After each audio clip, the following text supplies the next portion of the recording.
It was a perfect plan to strike it rich. Under the cover of a symphony, they were about to break through the tunnel leading to the casino vault. Suddenly, their landlady burst into the basement. They retreated instantly, moving back to their positions and cutting the music.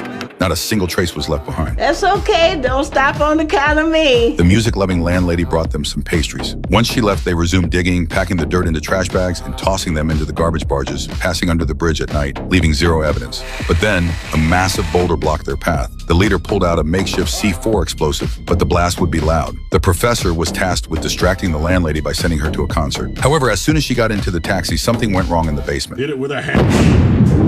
The landlady, eyes wide with suspicion, tried to return home to investigate, but the professor smoothly calmed her curiosity with a few clever words. One accomplice lost a finger in the blast mishap, but the tunnel was finally cleared. They packed $1.6 million in cash into trash bags and hauled it back through the tunnel. The insider who worked at the casino stayed behind to repair the wall, leaving the place looking untouched.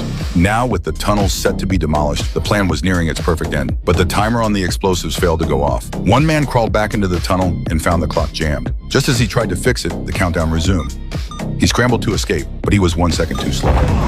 Fortunately, he survived the blast. Unfortunately, the delay allowed the landlady to return home from the concert early. Perfectly all right. This perfect plan now had a witness. I told you I don't want any smoking in this house. Professor proposed a deal to split the money or donate it, but the landlady insisted on reporting them to the police the next morning. Desperate, they stayed up all night, plotting to eliminate the witness, drawing straws to pick the lucky assassin. However, the first man lost his nerve. I can't do it. Causing an internal feud. During the struggle, a gun went off accidentally.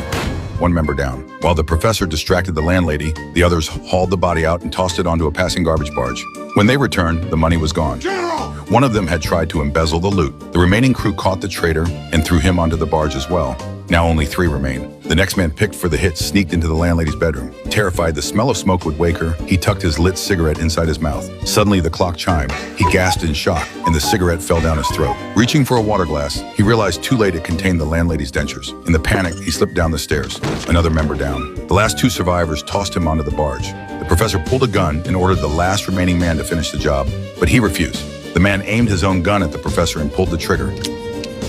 As he peered down the barrel to check the bullet, he accidentally fired, sending himself over the railing and onto the barge. The professor finally had the $1.6 million to himself. A crow landed on his head. He began reciting poetry, unable to hide his joy, but the crow seemingly found it unbearable and flew away. He too fell onto a passing garbage barge. The next morning, the landlady went to the basement to find $1.6 million neatly stacked, but not a soul in sight. She went to the police, but they refused to believe she had the guts to steal that much money. Losing patience, the officer jokingly told her to just keep it. Keep it. The old lady decided to follow the professor's dying wish and donated every cent of the money. Good idea.